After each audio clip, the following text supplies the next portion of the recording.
Dan hejo dan salam, teras diminum siap saji. Nu ngajarawab salam, mugia seurizki. Assalamualaikum warahmatullahi wabarakatuh. Alhamdulillah, alhamdulillahirabbil alamin. Nahmaduhu wa nasta'inuhu wa nastaghfiruhu.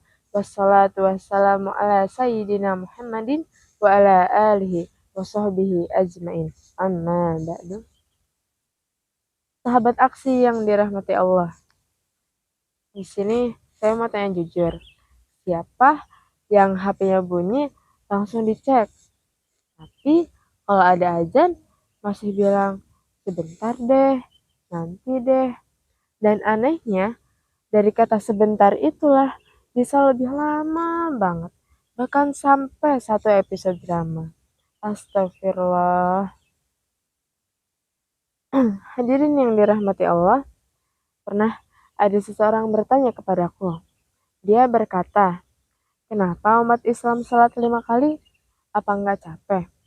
Lalu saya jawab, karena itulah hidup ini terlalu melelahkan. Makanya kita harus sholat. Jadi teman-teman, karena tidak semua luka bisa diceritakan, tidak semua air mata bisa dipublikasikan, dan tidak semua masalah cocok jadi bahan omongan.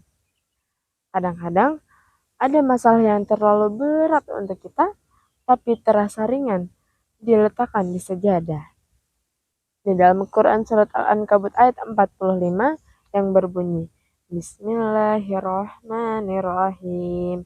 Inna sholata tanha 'anil fahsya'i wal munkar. Sesungguhnya salat itu mencegah dari perbuatan keji dan mungkar. Artinya apa? Jadi, salat itu bukan hanya kewajiban semata, melainkan salat adalah penjaga arah hidup kita. Kadang ketika salat, Allahu Akbar, badannya di masjid, pikirannya masih di chat. Terus pas ruku, tiba-tiba ingat tugas. Terus pas sujud, tiba-tiba keingat siapa ya yang terakhir lihat story. Nah, yang masih kayak gitu, itu padahal Allah sedang memberi kita waktu khusus. Seolah Allah berkata, ayo, sekarang giliran kamu yang berbicara. Dan dalam hadis Rasulullah SAW bersabda, ya Bilal, arihna bis sholah.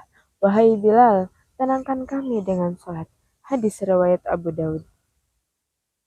Nah, di dalam hadis aja, Rasulullah SAW tidak berkata, sholat itu berat, sholat itu beban. Tidak. Tapi apa yang beliau katakan? Yaitu, sholat itu menenangkan. Teman-teman, mungkin kita terlihat baik-baik aja, padahal sedang berjuang diam-diam. Kadang ada yang tertawa di luar, tapi hati lelah di dalam. Dan indahnya Islam, Allah tidak menyuruh kita lari.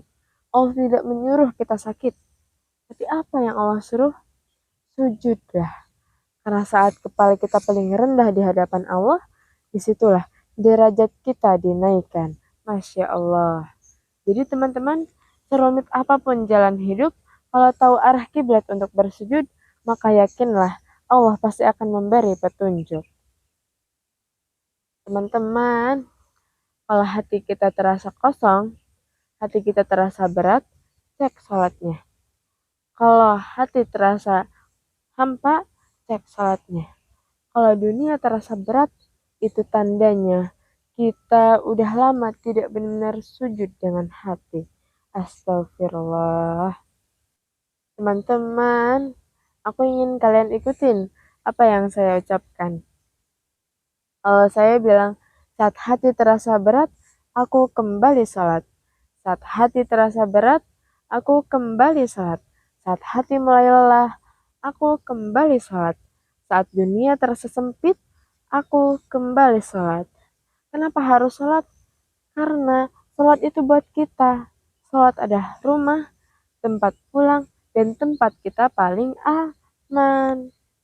Jadi teman-teman, kita tidak selalu tahu kemana hidup akan membawa kita. Tapi kita selalu tahu kemana kita kembali, kemana kita pulang.